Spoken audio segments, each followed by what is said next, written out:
ILTV Plus, your news from Israel and more 24/7. Start your free trial today. Subscribe at ILTV.tv and watch from any device. Bye. All right, moving on, the United Nations Human Rights Council releasing its year-end report, and surprise, surprise, Israel making a disproportionate appearance in the document. Israeli ambassador to the UN, Gilad Erdan, then responding harshly. Its only place is in the dustbin of anti-Semitism, and that is exactly how we shall treat it.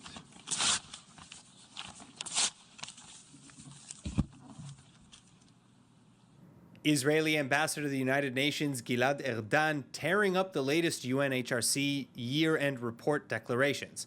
The envoy fervently blasting the Human Rights Council for its obsessive and disproportionate focus on Israel, as well as the HRC's declarations themselves as being biased, racist, and a blatant strawman ploy.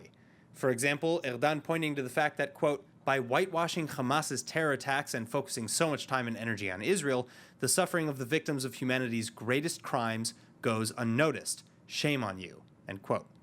And indeed, many arguably greater crimes are notably absent. For one, neither the terror group Hamas nor its attacks on Israel and consistent subjugation of Palestinians in Gaza are specifically mentioned a single time.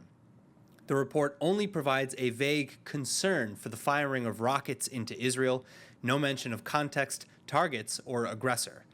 This, and a single mention of, quote, taking Israeli security concerns into account, while stressing an end to Israel's and not Egypt's limitations on Gazans' freedom of movement.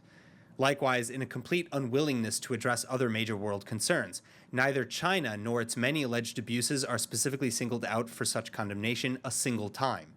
And the same can essentially be said of Venezuela, Russia, Cuba, Saudi Arabia, North Korea, and Iran.